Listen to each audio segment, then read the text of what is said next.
What's up, Internet? Welcome back to the Engadget Podcast. I'm Senior Editor Devindra.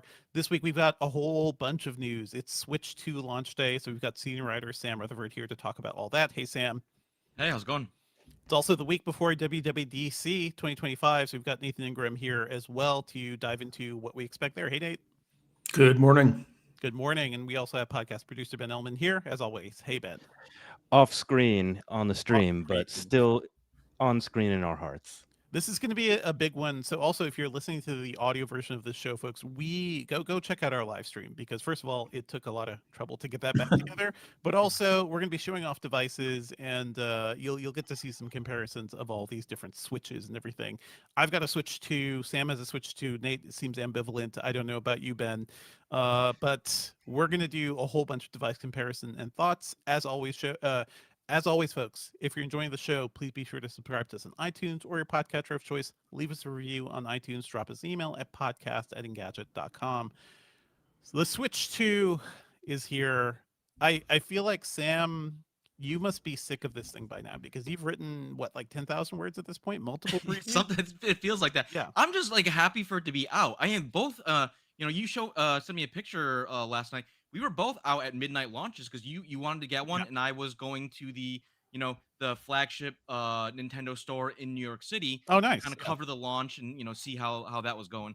And it's just like you mentioned it's been kind of weird, but people are definitely hyped. The hype is definitely real.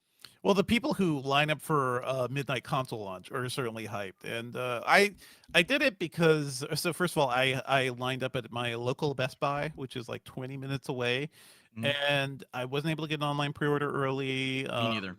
Just a whole bunch of stuff, and I figured this would be a good way to get it. And also, it harkens back to the olden times. Like, all of you guys, have you ever done midnight movie screenings, like back in college or in high school? I remember when the Lord of the Rings movies were coming out. Like, I did midnight screenings for all of those. And this is like a reminder of that old school communal aspect of just people nerding out, letting their, geek flags fly a little bit. It's fun to be around Nintendo nerds for, small periods of time. I enjoyed the experience, but how was it for you, Sam? It was good. I mean, at the flagship store, there was like a line that was almost a full block long in the Nintendo store, and so there was quite a few people. There's also like a section for people who had pre-orders, and there was a lot of people there's some Twitch streamers in there, and so they were there was some people who were dressed up, and they were kind of going buck wild, and they were having a good time. And then I was able to go inside. Doug Bowser, Nintendo President of America, was there. What an aptonym! Still, yeah. I still don't understand how he got that job and what. Because his last name is Bowser. Yeah. But so why does he at all the launches he should be dressed like Bowser from the Mario Brothers movie, the live action one? So it's Dennis Hopper. They don't want to bring that back up. They have a new Super Mario Brothers movie that is very good looking. They want to pretend that thing ever existed. But there was some I mentioned on we're kind of doing a live blog today too for the Switch launch, and I mentioned that Bowen Yang from SNL was there. Nice. And there's some other Scott the Woz YouTuber was there, and there's some other YouTubers that I don't know. I can't. There's too many YouTubers to keep track of nowadays. There was everyone's producing content in these lines. That is a big difference from the old lines. And also shout out to our own content queen, Sherlyn Lowe's in line right now at her local GameStop as well. So literally, she's live tweeting it to us in the live stream chat. Does she have it yet? No, I think she was next up in line last. Yeah, she said there was only a handful of there's 5, I think less than 10 people ahead of her, so she should be good. Honestly, that's the kind of hack is that if you have the ability and you weren't able to snag an online pre-order like me and Devindra weren't, putting that sweat equity in and going to the physical stores, you have such a better chance than just sitting at home online refreshing and hoping websites don't crash. Yeah, I don't know how accurate my Target listings were, but this morning a bunch of stores near me said they had it in stock. That changed in the last hour or so, but I feel like I could have gotten up and done that, but also I don't really want to shop at Target. When I woke up this morning, people were saying there's still stock online at Costco. So if you have a membership, maybe check that out if you haven't been able to. That was my plan. That was my plan: either do online at Costco or go to the store early this morning. And I just felt like I saw the midnight launch. So I was like, that could be fun, just to be around the nerds again. And I met people. I met a cloud engineer at Google. I met somebody who works in cryogenics freezing engineering.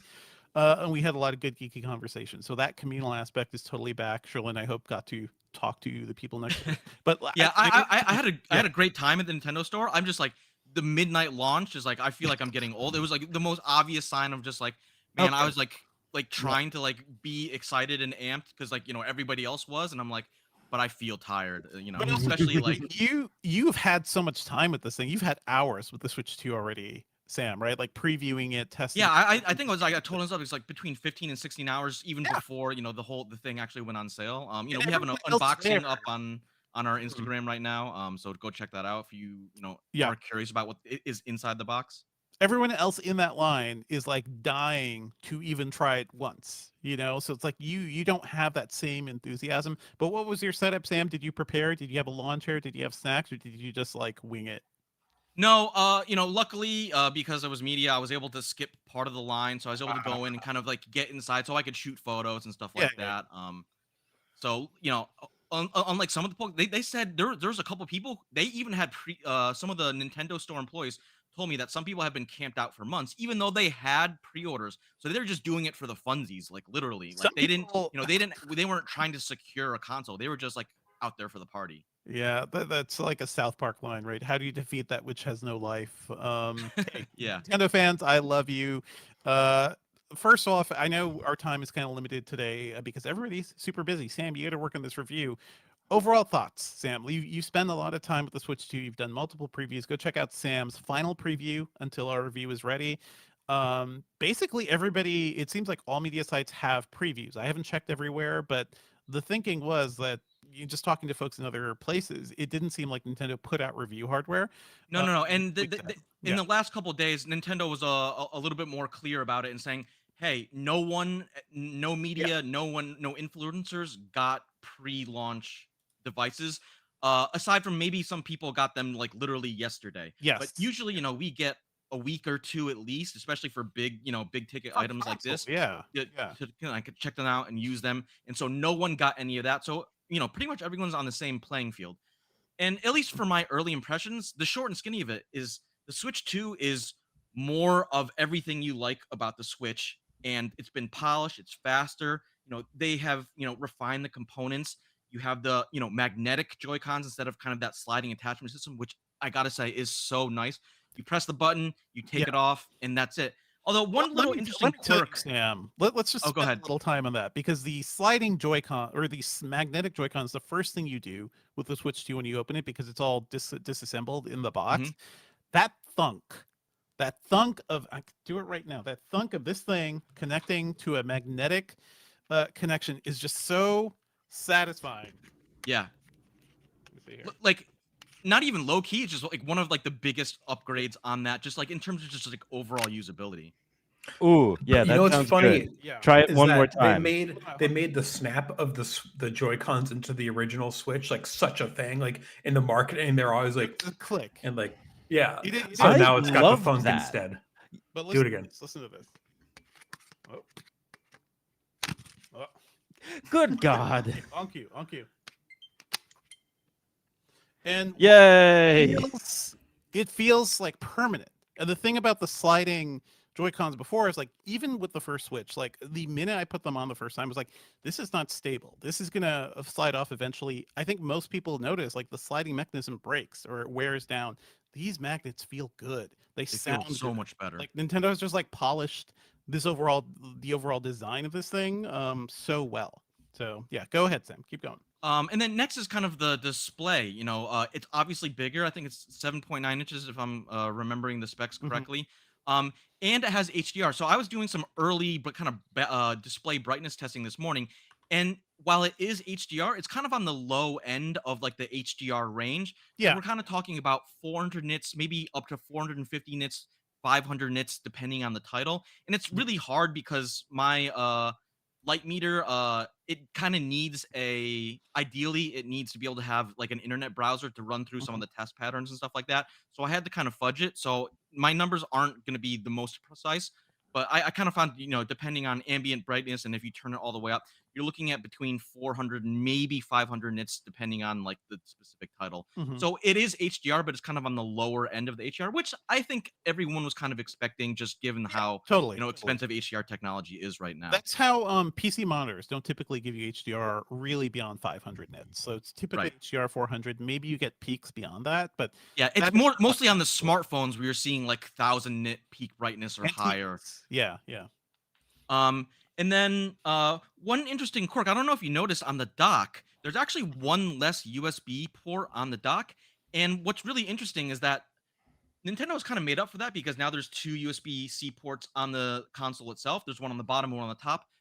For anyone who's curious, only the one on the bottom supports video out, so that's kind of helpful to Hmm. know. But one interesting thing is that the dock is that there's one USB-C port on kind of the inside where you kind of connect the AC adapter, and there's two USB-A ports on the outside. And where that gets a little awkward is that if you bought the Nintendo Switch 2 camera, the Switch 2 camera comes with a USB-C cable, and so there's actually nowhere to plug it into the dock directly. You can plug it into the kind of open port on the top of the Switch Right, itself, right. but it's awkward because if you're taking the Switch 2 in and out of the dock, Ooh. then you also have to disconnect the camera, and so you might need actually kind of a hub if you have like multiple Nintendo Switch accessories, and then obviously you have to keep the dock plugged in to AC power because that's how That feels like Wait, I I think finally have a big use accessory. for the USB-C to USB-A adapters that I accidentally bought because I wanted to get USB-A to USB-C. Yeah, or if you have some USB-A to USB-C cables lying around, those might come in handy. Those may work. Definitely. Those are iffy though. The adapters don't always get the throughput you need. Like USB-C is a very, very iffy spec, especially for a camera. So there's a chance like devices just don't work. Microphones have issues with it. Cameras have issues with it, from what I've seen. One other fun bit of trivia. Almost no one is asking for this, but I decided because the Switch 1 carts tasted bad, I decided to do a little lick on a Switch 2 cart. Don't do it. They have the same like ultra bitter like coating on there. Obviously, it's kind of to disincentivize like pets or like young children from kind of maybe eating a cart. But it still tastes bad, and don't do it. Don't do it, kids. Don't lick the cart. So, That said- I mean, it's really just Mario Kart World, right, Sam, that we have to enjoy with this new system. Yeah, and that's a good point. I want to give it a little shout out. I do kind of love the little red cartridges right here. I don't know why they're just like, I don't know, they make me happy. But I think that's really a good point about the Switch 2 launch in terms of like, should you have FOMO on this or not? Because if you look at the kind of launch titles, we're looking at two launch titles. One is Mario Kart World, which is fantastic. Such a no-brainer, just great launch system or launch title for a new system. And then there's the Nintendo Switch 2 Welcome Tour, which is still, I think, should have been a free game. It's only $10, but like in terms of first-party Nintendo software, that's it. And so, yes, Metroid Prime 4 Beyond is going to come out later this year, and DK Bonanza will be out in July. But if you weren't able to get your hands on a unit just now, look, people are going to be playing Mario Kart World forever. That game is fantastic, and I was talking to Nate earlier about this. Mario Kart 8 Deluxe was the #1 selling game for the Switch for basically the Switch's entire lifespan. And I can't imagine it will be any different with Mario Kart World and the Switch 2. Mario Kart 8 is one of the best-selling games ever made. So Mario Kart World is like down to be the same thing. Let me tell you, I had like basically an hour to play. So I played one tour of Mario Kart World and a bunch of the actual Welcome Tour stuff. Mario Kart World is just like such an evolution because the tracks are so big. There's so many racers in there. My daughter, who I've been playing Mario Kart 8 with, we're used to like, okay, a smaller amount of players, really defined tracks, and these things are so big. There's so many shortcuts. Like I could just see myself playing this game forever. And my daughter really wants to steal it from me. So, one interesting thing about Mario Kart World is because you can have up to 24 players in a single race. If you are in like the middle of the pack between like 4th place and like 15th or 16th place, it is absolute mayhem because there's so much everything is happening because there's just people more carts bunched up in the middle of the pack. It's absolutely nuts. I'm just like really curious to see like the open worldness. I want to see like how many secrets did like Nintendo kind of fit in there. And the roster is huge, and I think you need to like do some of the challenges and the secrets to unlock a lot of the characters. A lot of the characters are just like different outfits of the same character. And so I'm really interested to see like how much depth there is to that open world, especially coming off of like something like Pokemon Scarlet and Violet, where people were like a little disappointed in like the kind of open world transition that we got from like the previous Pokemon generation. I will say, Nate, we have played Mario Kart together at the New York Engadget office. Is this Many enough years to ago. compel you? Yeah, many years ago. Is Mario Kart World enough to compel you to get Switch 2 at some point? Yeah, so as somebody who hasn't gotten one yet, it sounds awesome. I love that they're adding this kind of open world vibe to it.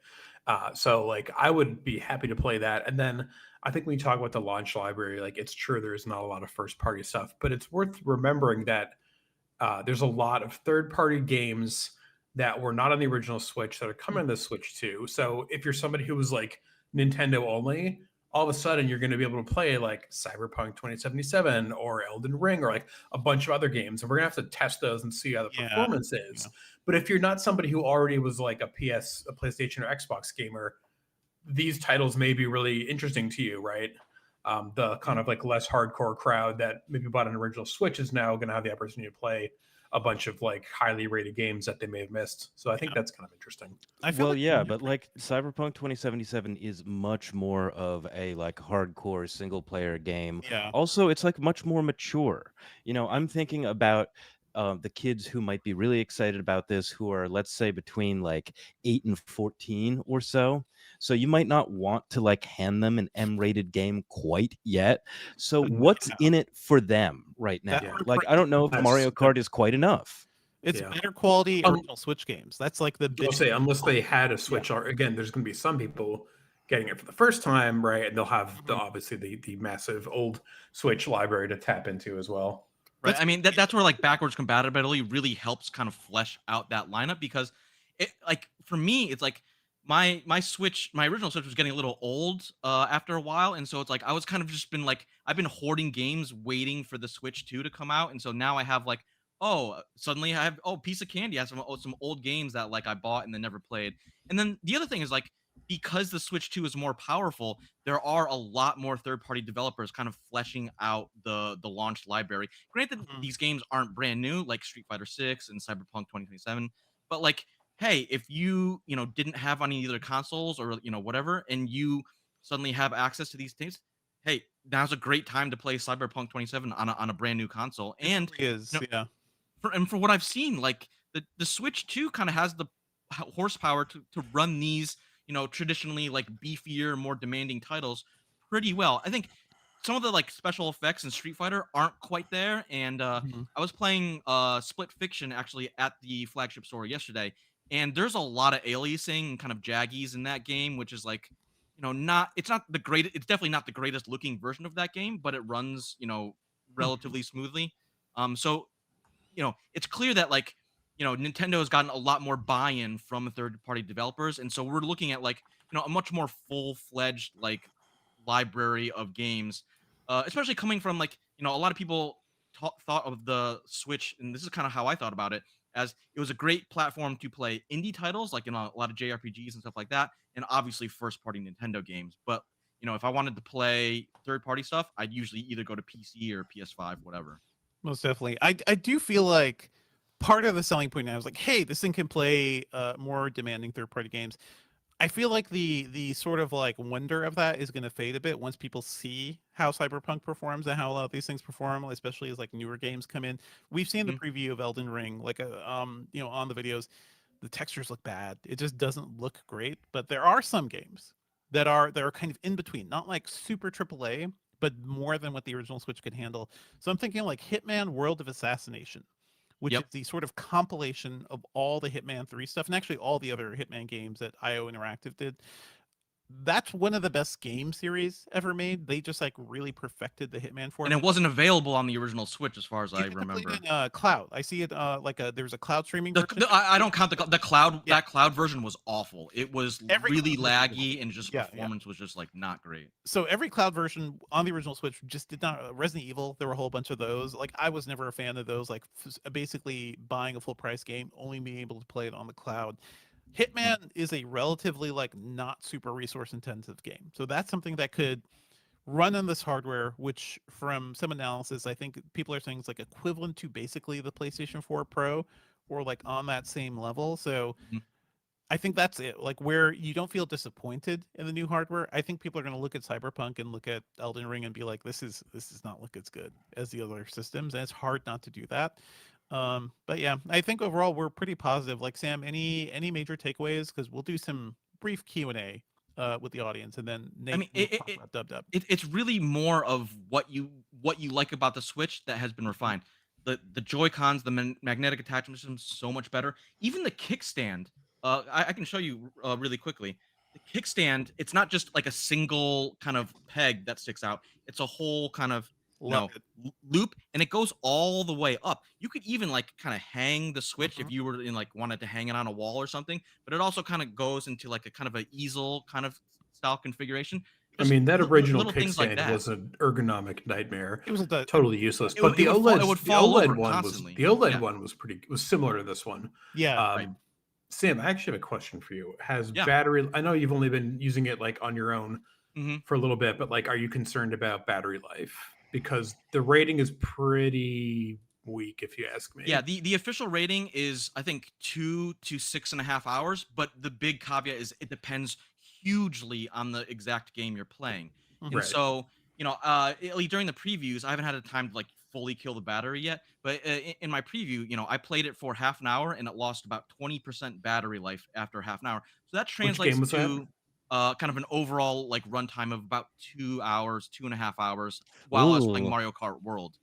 wow. But that is like I have to couch that in that the brightness was all the way up. I was connected to Yeah. Wi-Fi. We were doing Wi-Fi things. I think we were kind of dancing in and out of game chat a little bit, and so you know if you are fully maxing out the system, it's gonna be similar to the original Switch's kind of run times, but with a much more powerful game. And then if you dial down the brightness and some of that stuff, I think you know in general, I'm looking closer to like about a 3 hour ish battery life range as a general average. And then, if you're playing like an indie title, like, Tetris or like, something basic like that, you can probably get much closer to that 6.5 hour, like at Five the upper hours end. for Balatro. I would say it feels. Yeah, there you go. Yeah. I think like obviously like it's easy to be like, oh, that is like a bad number. And if you're on a cross country flight with no power outlet, then yeah, that's not great. But for most people, like, are you really going to sit there and play off charger for more than Yeah. like Yeah. 3 hours or whatever? Like, it's probably fine. Like, the Steam Deck doesn't have great battery, but that doesn't like affect me a ton. So like, I think it's gonna be the same. Like, Yeah, the obviously, Steam like Deck. number wise, counting wise, you want it to be more, but like you can Mhm. make it work. It's also Yep. really easy to plug these things into USB-C chargers. Like the things you plug your phones and tablets into can charge these systems too. So it's more flexible than it used to be. One thing I want to quickly hit before we wrap this segment is the mouse stuff is good. In the World Tour, the tour game, there's some mousing mini games, and it really does make you think. First of all, I was able to bounce with the kickstand on my lap, take off both Joy-Cons, use one Joy-Con on my lap for like semi-accurate mousing for these It's mini games. It actually surprisingly good. works. Yeah.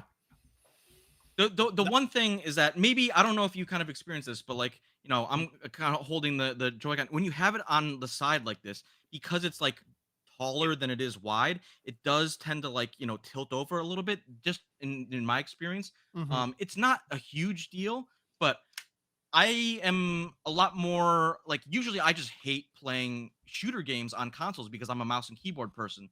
But because you can use that, one of the Joy-Cons and both of them can actually do it. You can use a Joy-Con as a mouse and use like the other controller as like a regular gamepad stuff. I'm a lot more kind of willing to play shooters on a console instead of just like, oh, mouse and keyboard only.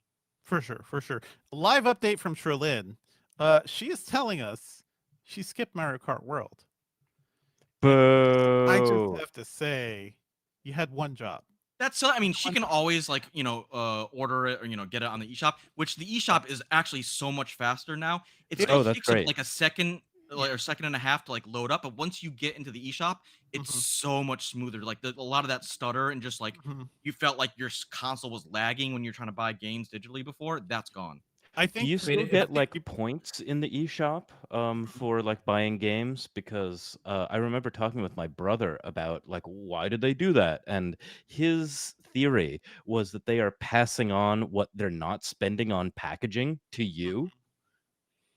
There was a point system, although I seem to remember that they were phasing that point system out, where you would I get think like you might Yeah. be right. coins. Well, I wasn't sure whether or not that was something that they were phasing out for like the Switch 1 and then they were going to bring back like a similar system for the Switch 2 or what.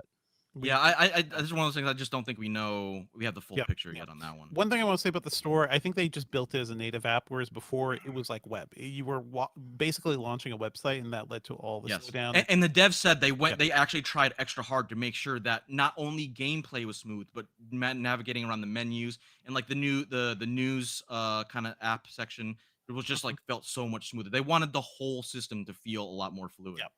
So we're gonna have more on the Switch 2. Sam is gonna be playing. Sam's gonna be working on a review. Watch for all our content. We're running a live blog on the site right now where we're putting our live impressions. So you'll see blurbs from all over all the Engadget staff. I'll certainly be putting thoughts on Blue Sky and everywhere. Sam, where can people find you online these days? You can find me at Sam Rutherford on X or at Blue Sky. Yeah, Cool. All right. Thanks, Sam.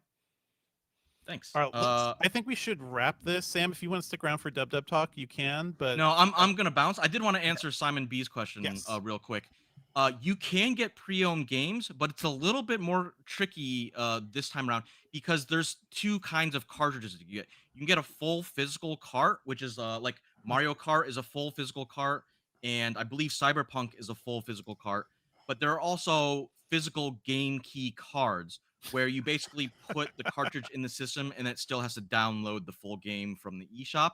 Yeah. And I'm not entirely sure how that affects like if you want to sell your game think- key card. What Nintendo said is basically you can sell them, use it, buy them like used games. So that is the thinking anyway. Okay, good. But it is But funny you to still see, have to download it. It's just basically it's Yes, a yes. token so that the the system looks at it, says, "Oh, hey, you do own this thing even though it's Yeah. not on your like eShop account." And then it'll let you download it. Okay, that's cool. Okay, cool. Nate, we will get you out by 12. Don't worry. All right. See you, Sam. Thank you so much. Send Nate. Bye-bye. I will your send audio. you my audio as soon as I get done. Yep. Later, Thanks, bud. Sam. We'll just lean on you for the Dub preview stuff, and we'll get you out. Okay. Sounds good. All right. We'll do Q&A, folks, after all this, basically. So just sit tight. All right, enough Nintendo talk. Let's move on to Apple. Just a lot of big company news this week. Next week is Apple's next Worldwide Developers Conference, WWDC, or Dub as we like to call it. Sherlyn and Nate are going to be there on site, and we're expecting a whole bunch of things. I saw rumors about, I don't know, Apple potentially changing how it's naming operating systems. I'm sure we're going to hear more about AI. Nate, what are you expecting at WWDC? Good question. Per your comment on the names, it sounds like they're going to unify everything with like a year number. So it'll be iOS 26, Mac OS 26. So kind of like the calendar year coming up that they'll be out for most of, because usually the software drops September, October, and then so it'll be a little less. I don't know who's confused about it, but it is kind of nice to just be like, look, like we don't need to have Vision OS 3 and Watch 11 and yada yada yada. Nate, Let's I just am like always streamline confused it. about it. Like we are steeped in this stuff and covering this stuff, and like I'm always confused about like, okay, what is iOS now? What is Watch OS now? And like, this makes sense. Like you treat it like a car. Basically, the car, Right. you know, the model year, what those features have. Yeah. And by the same token, I feel like I wonder if they're going to change iPhone naming, because like an iPhone 17 like means literally nothing, right? Like, well, okay, great. Like it's a random number that doesn't mean anything. They don't have numbers on any really of their other products. I guess a handful of them do at this point, AirPods and stuff, but like it's confusing and weird. So yeah, I don't know. We'll see what happens on that end. But definitely I think it seems like a software change coming. It is funny though, Nate, that is the one thing where I feel like it makes the most sense, because that's the one like most consumers are actually buying. I'm like, okay, True. you know where you are in the timeline, right? If you have the latest number, yes, but if you have an older number, you can kind of track back the years. I could see them doing a reset at some point though, for sure. Yeah.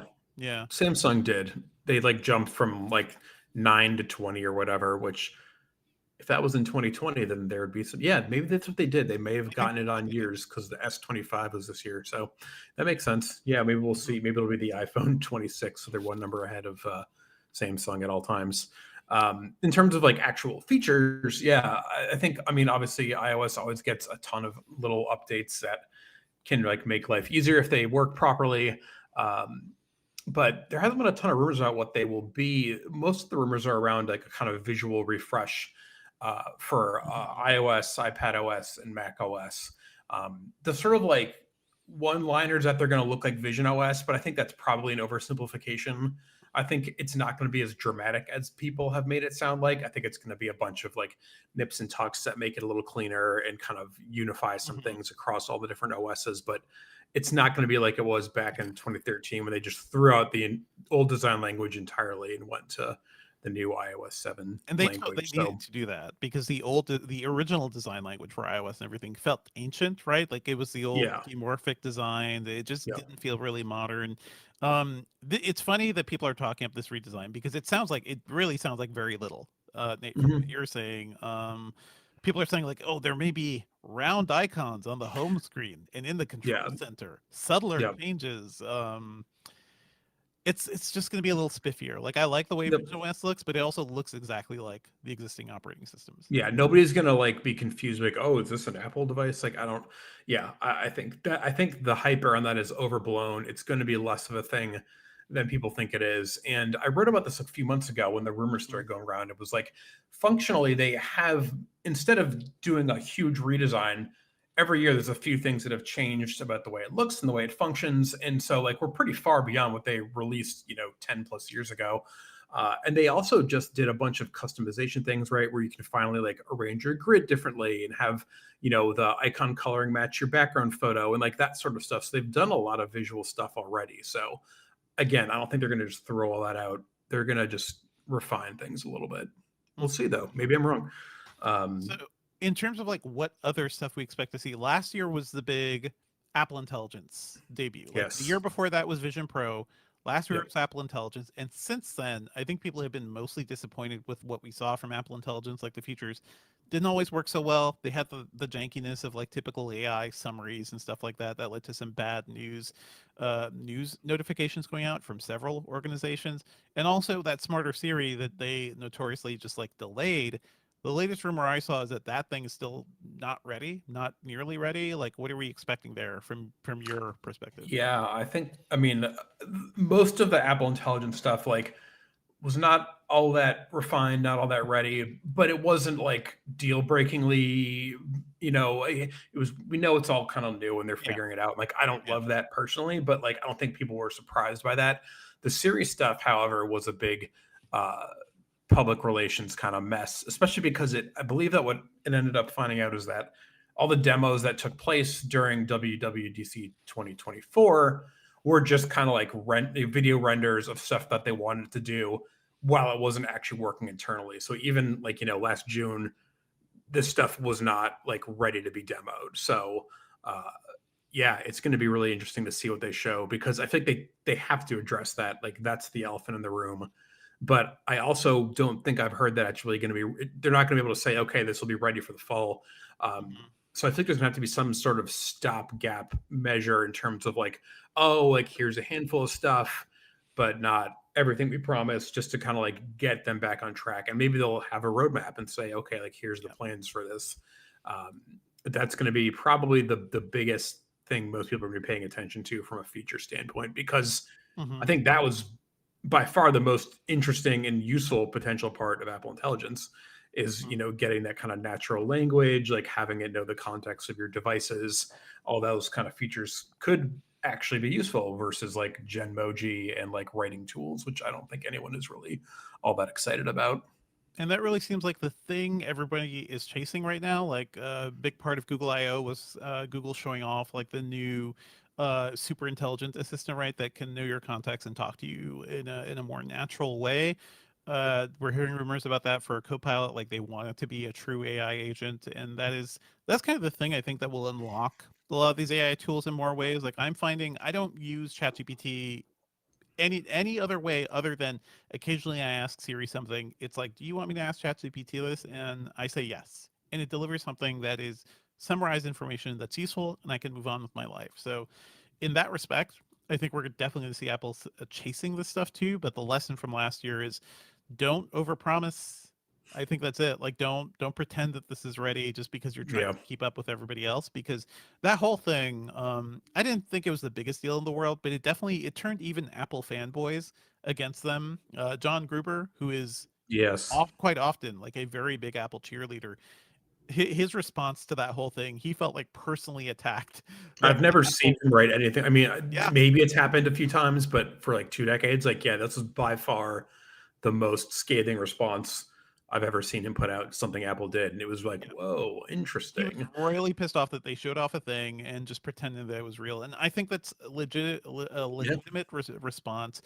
I also think, as we talked about last year, that all these other companies like Microsoft rushed into getting Copilot everywhere. Google right. rushed to show off some sort of ChatGPT competitor, and they fell on their face immediately.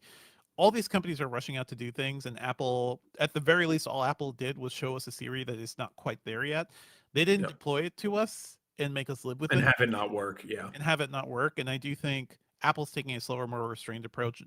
I don't think any of these companies should be jumping on AI as much as they are, but that's kind of where we are at this point.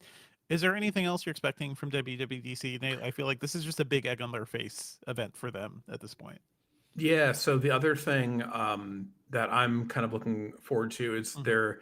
It's been a couple of years since they did Stage Manager multitasking on the iPad, and it sounds like they're going to do another kind of bigger move forward in terms of multitasking and that sort of thing. I don't know what that'll look like because, like, if you have a larger screened iPad, like the 13-inch models, like, yes, the Stage Manager makes it a lot easier to have multiple things going on. Mhm. It makes it really useful if you want to plug into a monitor, which is kind of wild, but you can like set up a pretty like desktop-y sort of system. So I'm not sure what it's going to look like when they move this forward, but I know a lot of people are like, it still isn't good enough. It still isn't good enough. So I will be very curious to see if what they do is going to make it more palatable to people. I know it's not going to run Mac OS. Like, people want that. It still is not in the cards as far as I'm aware. That But would be yeah, cool. it'll be interesting to see what the next step is. There are also we were talking about this like in our Slack. There are rumors that there may be like an iPhone desktop mode. So that Right. Yeah, that's the other kind of potentially crazy thing. It sounds like if you plugged your iPhone in with a USB-C cable to your monitor, that it would open a similar kind of multitasking, multi-window mode like you'll get if you are using an iPad. That would be pretty wild, and Mhm. I feel also super niche. Like, I don't think I know anybody who's like looking to plug their phone into a monitor, It but seems very un-Apple. People were bringing up that, hey, that seems very similar to Samsung's Dex, which right. was the Dex thing was you'd plug it in, you plug your phone into a TV or a monitor, and you can use it as like a mini interface, so like a Yeah. desktop interface. That seems like a Samsung experiment of a bad Yeah. idea, that you could technically do, but I don't think if Yeah. consumers will actually want it. But there's still room to like, I don't know, do some interesting things. Like we can And you easily can AirPlay. Mhm. you can already use your iPhone back camera as a webcam, like Yes. wirelessly, right? So you don't even Yep. need to plug it in. Well, this is talking about like making it an actual interface, like turning your iPhone would essentially be a computer, Yeah. and then you have like other accessories and maybe doing stuff to it, or maybe just expanding what there is to it. They're kind of already doing this with AirPlay. They've kind of done this with AirPlay Right. forever. You can AirPlay your entire iPhone to a TV to stream video or media or whatever, or even just like show off apps. I could see some room for improvement there in terms of like making Yeah, I AirPlay think it would be easier. cool if you could AirPlay your iPhone and not have it just be like a vertical Yeah. slice on a Yes. screen, right? Like, you Make could do more AirPlay there. the multitasking way to use your iPhone, and that would be kind of interesting because also right now if you AirPlay video from a lot of apps, you have to keep that app like open in your iPhone. Yeah, There's it's not the room for like best. background processing. Yeah. So I could see that being a really, really Especially awesome. given how much more powerful Apple Silicon keeps getting every year, right? Um, Exactly. yeah, it certainly would have the bandwidth to make that work, I would have to imagine. There's also a lot Let's of, I think in general, a lot of multitasking, right? Like when I do Final Cut Pro projects, right? And you put together videos and you tell it, okay, do this project. Your iPhone has to sit at that window to right. actually do the rendering. It's like you have RAM, you have a lot of RAM. You have the ability Hmm. to at least let me run the rest of the iPhone in standby mode or something, or like low power mode while you chew on this video encode. But don't take my phone away from me for 20 minutes, just to Yeah. produce a video. That seems like a problem right now. Yeah. Yep. Okay. Well, Nate, we will keep an eye out for your coverage. And yeah, take a look at the site, folks. The WWDC keynote is Monday. What's the Yep. exact date here? Monday the 9th at 1 Yep. p.m. Eastern, 10 a.m. Pacific. Nate and Sherlyn will be there. They'll be live blogging. We'll have a lot of coverage. And we'll see. Maybe we'll do a quick live stream about WWDC after it as well. But yeah, stay tuned for that. Nate, where can people find you online these days? Yeah. I am on Threads and Blue Sky at Nate Ingram. Awesome. Thank you, Nate. Thank you. All right, you could drop and just send Ben your audio. Ben will finish up the episode and we'll do just Q&A. And then maybe Okay, we can sure. use some of the Q&A in the episode if it works out. We'll see. Yeah, sure. Mm-hmm. All right. Thanks, guys. I'll send that audio right over. Thank you so much for joining us, Nate. You Bye. got it. Catch you later. Bye. All right, folks, let's wrap this episode. I don't even have the show notes open. We're just like, Yeah, I put in some other news, but we don't need to do it. let's just keep, I'll just keep going. The other thing. Okay. Yeah, we're going to skip other news this week. And, oh yeah, I'll talk about another big thing. Wait, yeah, actually, let me cue you up for working on. Yep. All right, so let's talk about what we're working on. And Dev, you have finally tied the loop on your EV saga. Tell us more about this. You finally got the EV of your dreams for under $20,000. Not of my dreams. I would say there are many compromises going on here. My goal that I set myself, to recap, was I think my family needs a second car. Kids are going different places. Summer's getting really busy. I see the need for that. So I've been looking for a while. I set my budget at $15,000, which is, I don't think, too much. You could go under 10,000 and get like a really old used car or like a really, low economy car. But the gap between 10,000 and 15,000, you get more features and whatnot. And I noticed there are a lot of cheap EVs in that range. There's the BMW i3, the Volkswagen e-Golf, all of which have really bad, like not so great range. So people have not typically bought them once they become used. And then I started looking at the Nissan Leaf. And I don't think anybody ever has called the Nissan Leaf a cooled car. The first generation is one of the dorkiest vehicles ever produced. But the Nissan Leaf is like a harbinger of the future. Like the Nissan Leaf was the first low-cost EV produced by a manufacturer. Nissan can't make enough of them. Like they are selling a ton of these things. In 2018 or maybe 2017, they redesigned the Leaf to look more like a traditional hatchback. It has a longer range, 150 miles. A couple years later, they also have this Plus line that can get like 220 miles or something. And I was like, oh, the Leaf is it's a pretty decent EV, has a good reliability record. Range is fine, 150 miles. Not like, wouldn't be great for a primary car maybe, but as a secondary car around my neighborhood, totally fine. So yeah, in the past week, I've been looking. I finally settled on a 2018 SL trim at just about $15,000, and it came yesterday. So I used that to go drive to Best Buy and get the Switch. So that was just like a big tech day for me. But I bought it through Carvana, and I've talked about Carvana before. I think car dealers in America, buying cars is one of the worst experiences you can have as a consumer. There's not much regulation. Those folks have the ability to lie to you and get you into bad contracts or whatever. Carvana is pretty clear. There's CarMax as well. There are multiple services where you can basically buy your car online and not do the annoying haggling thing or the annoying, trying to get financing from a dealer or something. So Carvana delivered it yesterday. It's pristine. I have like 7 days to try it out before I either decide to keep it or return it, which is also much more useful than like test driving a car for 30 minutes. It's working out well. Like it's still a dorky car. It's still a dad car, but it's a decent EV.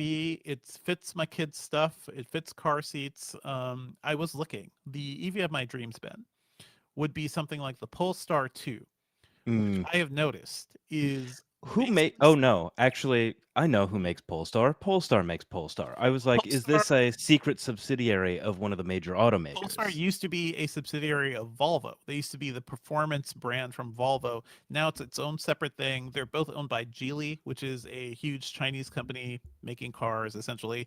But Polestar has produced some of the most interesting EVs we've ever seen, and the Polestar 2, which is this like high-end sedan, sold for 70 to $80,000 when it came out a couple of years ago. That thing is selling used for $25,000 now. Like Wow. in What's the 3 range on that? range is like 200 to 300 depending on the model you get. So it's like Okay. if I decide to be risky, if I put my family's budget on the line and the economy didn't worry so much about how terrible the economy was, I'd probably just wait for the Pulsar. Mm. That would be kind of the used EV of my dreams.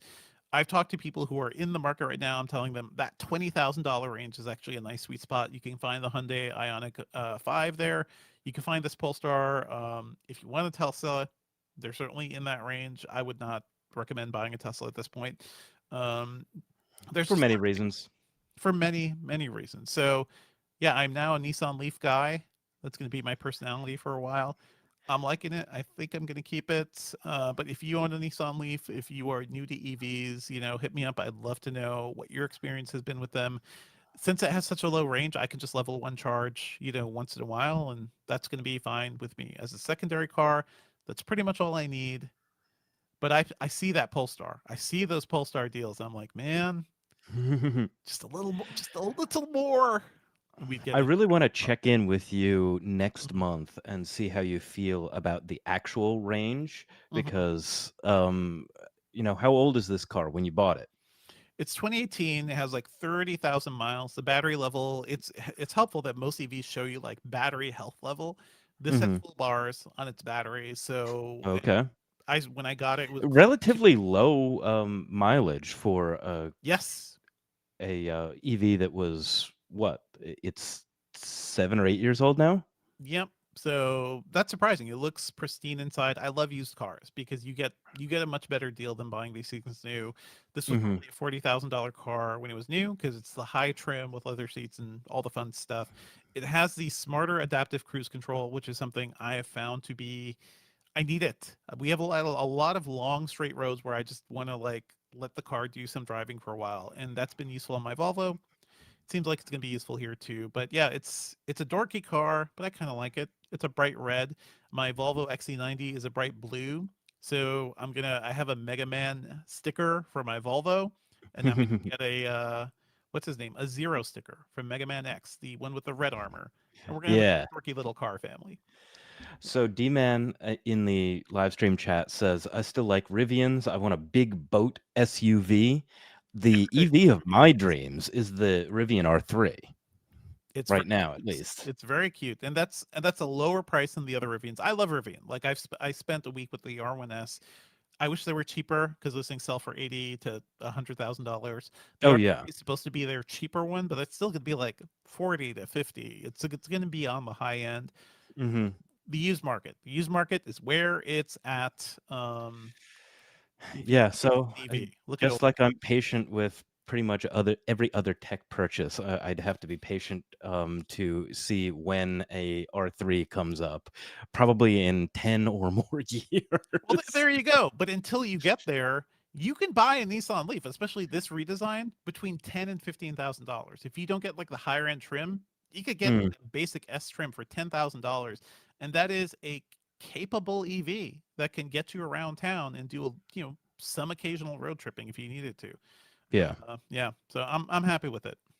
People tend to only want to be in the car for about 300 miles anyway, and that's, I think, even less if you have kids. I would say 150 miles. Like you can do 100 to 150 if you have kids. Then every 2 to 3 hours, you need to take a break. You need to Oh, stretch yeah. your legs. You need to get snacks. When our infrastructure is better, when you can be certain you're going to have an EV charger like on those stop lines, as certain as you can be with a gas station, then I think people will be a lot more, on board with these things. But yeah, if you own a Leaf, if you are happy with a cheap little EV, if you're in the market right now, let me know. Drop us an email at podcast@engadget.com. I think we could just wrap. We don't need to do pop culture this week.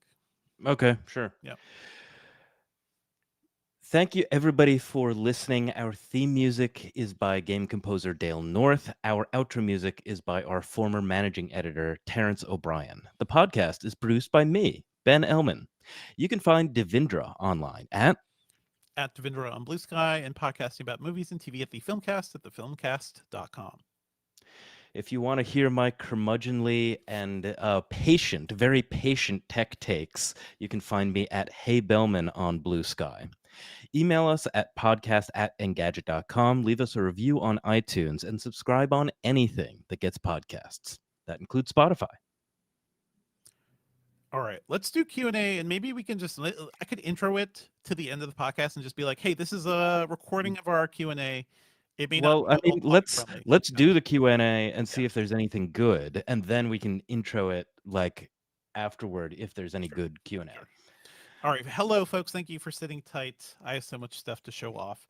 How is everybody doing in the chat room? Oh yeah, why don't you show off like the size comparisons between like the all of the different switches and the Steam Deck? That would be fun. Let me get my windows. Okay, so Switch 2. I have to see if the camera's actually seeing it. Okay. Switch Yeah, you 2. pretty much have to hold it in front of your face in order for it to be in the center of the camera. Okay, focus. Is focus good? Yes, focus is good. A big boy. Yeah, compare it to my head. That's how we're going to do all these. Big boy. My daughter saw this and she was like, when are they going to have a kid-sized one? I'm like, I actually don't know when, because she mostly plays with the Switch Lite, which is this guy. That is kid-sized.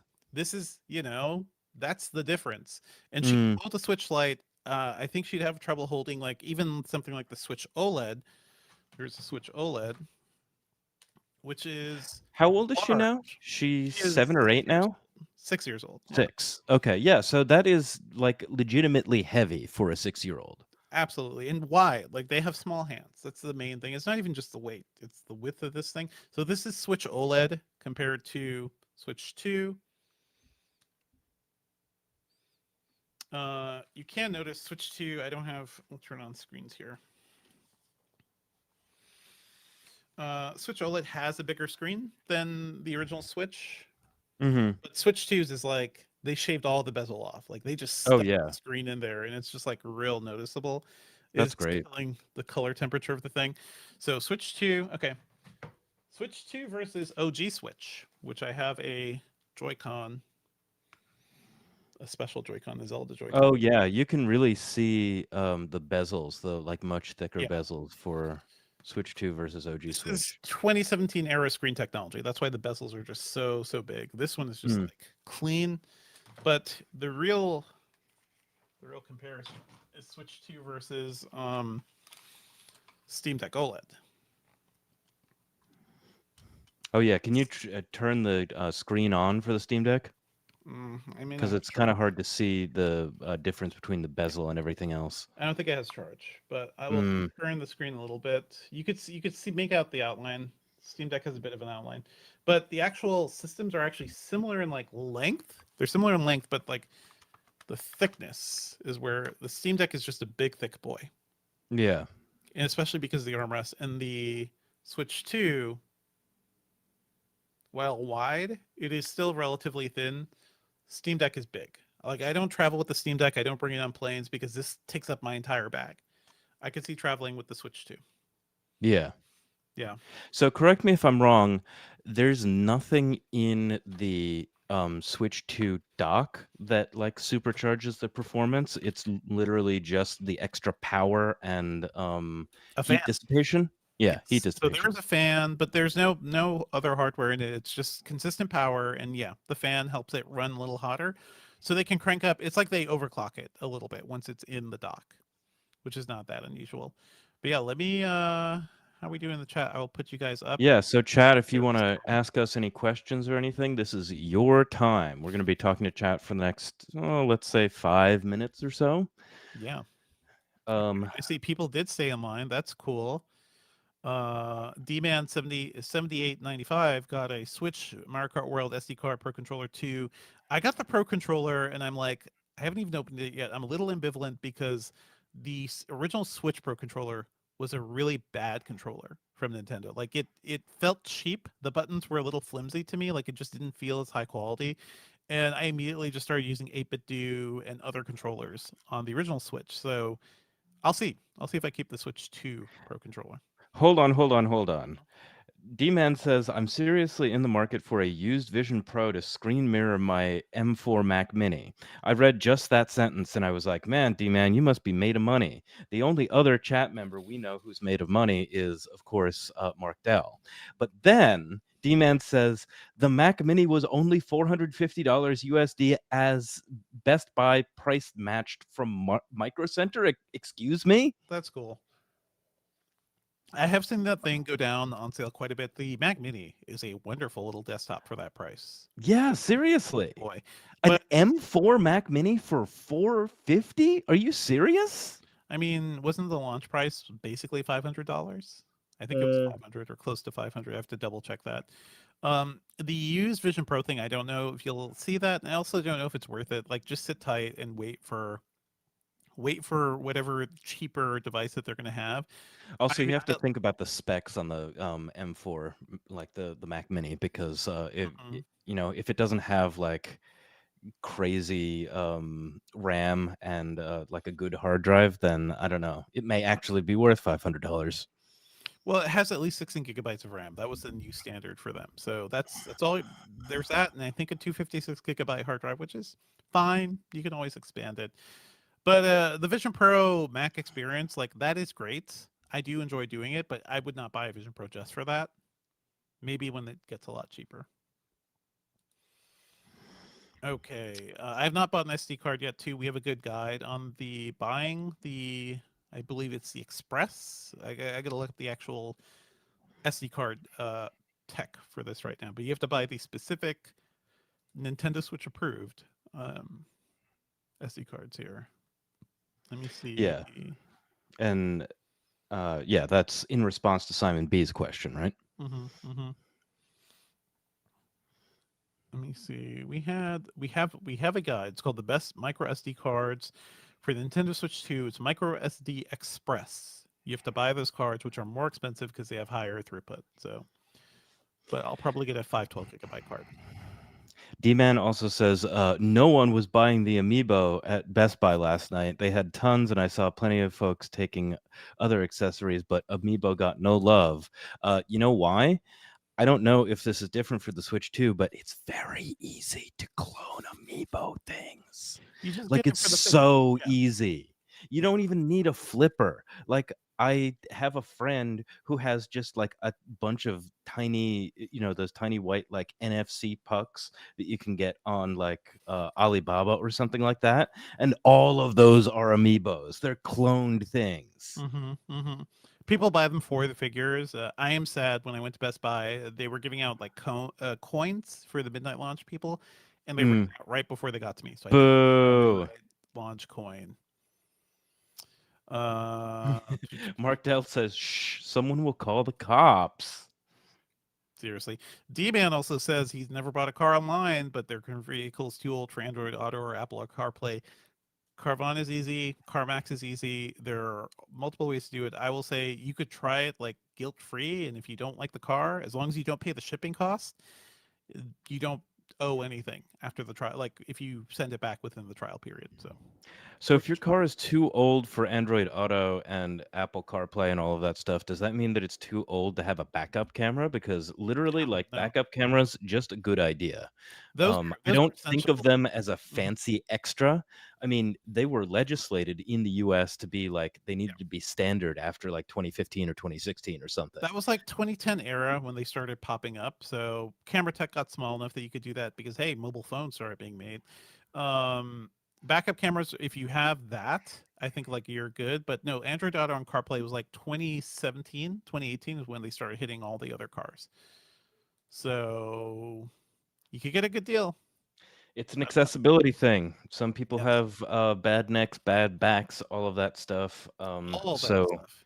to What be you able to want. look at a screen and be able to like really help yourself parallel park, that's fantastic. Also, it avoids the tragic accident that was Rust Cole's whole character formation moment in the first season of True Detective. Wait, what? Did he run over somebody? He backed up over his kid. No, don't do that. Don't do that, Russ. Yeah. No, if he had a backup camera, he wouldn't have.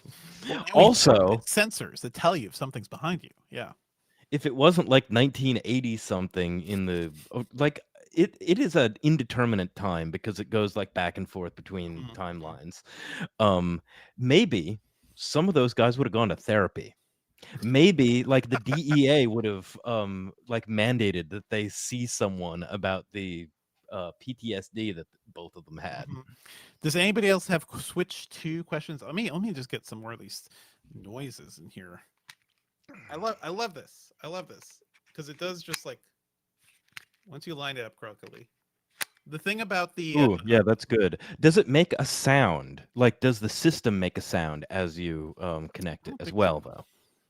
But I will say the immediate music that starts playing when you turn on the Switch 2 for the first time is such like simple Nintendo jam. Like they're so, lo-fi Nintendo beats. They're just so good at it. And I don't know Hmm. if you can even get access to that song again. Like I was trying to record it last night. Um, Oh, it was like part of the setup, yeah, because they're good at menu music. and it plays only once. Yeah. Incredible. Maybe you can make it play again. You get an indication on the screen. And I think you got that on the Switch as well that you've connected it. Yeah, but when you connect one of the Joy Cons to the original Switch, you get the trademark. Yeah, you do. You do.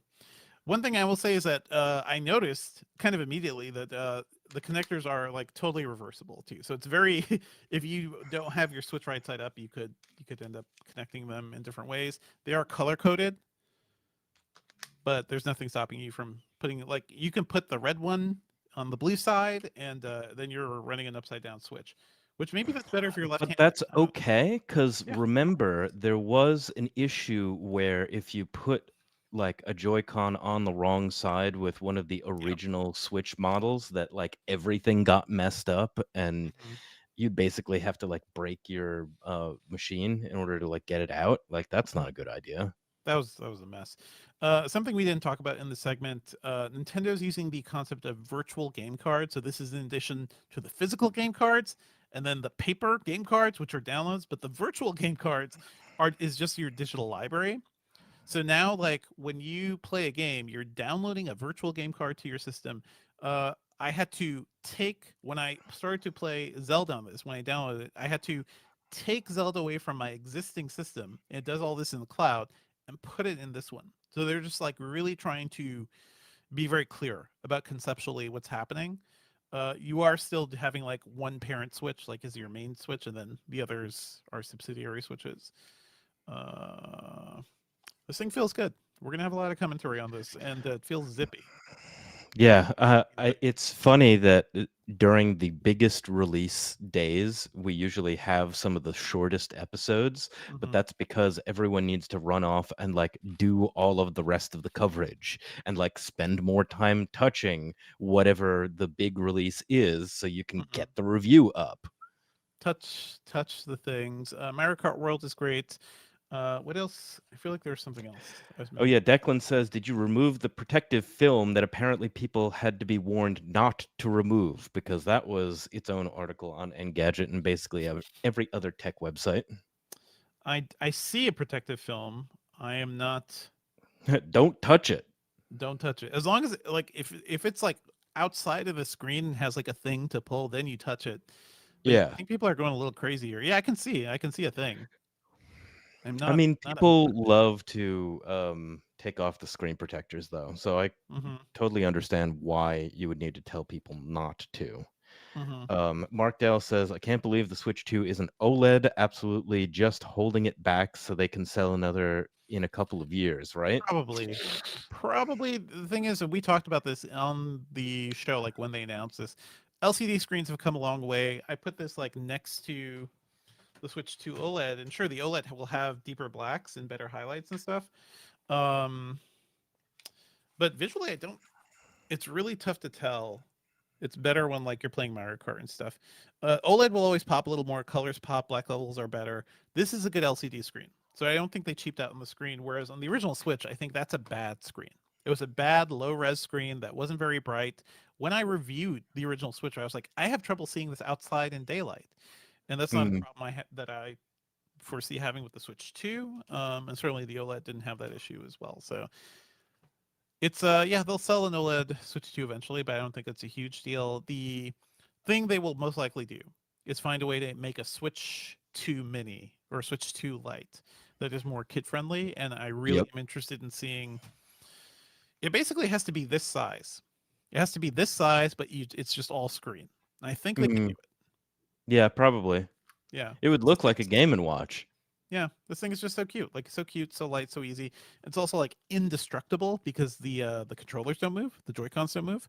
Yep. So, like my daughter can drop this. It's a cheaper console. I don't have to be worried about it.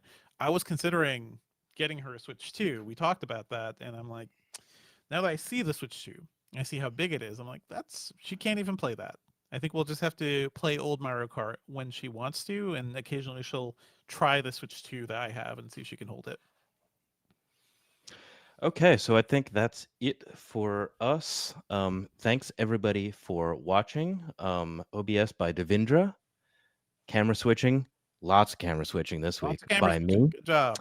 And happy Switch 2 launch day, everybody. We'll see you next week. Send us your launch experience. Did you go to a line? What are your thoughts on the initial games? What are your thoughts about, like, I don't know, where the console market is right now? Drop us an email at podcast@engadget.com. And again, sorry about the stream issues. That's always fun. I was just trying to unplug an Ethernet adapter and everything fell apart. So gotta love it. Anyway, folks, thank you for joining us. Thank you, Mark Dell, Deeper9, D-Man, Tom Rogers, everybody. Thanks for joining us. Eat your shorts if you're still watching. Yes. Thank you to Sherlyn Lowe also. Enjoy your new Switch. Enjoy your Switch. Get Mario Kart, Sherlyn. There are enough people that can fit in the Mario Kart matches that we could get the entire Engadget crew to have like a race together. Seriously. A fun thing to do. But yeah, enjoy your Switches, folks. Drop us an email, podcast@engadget.com.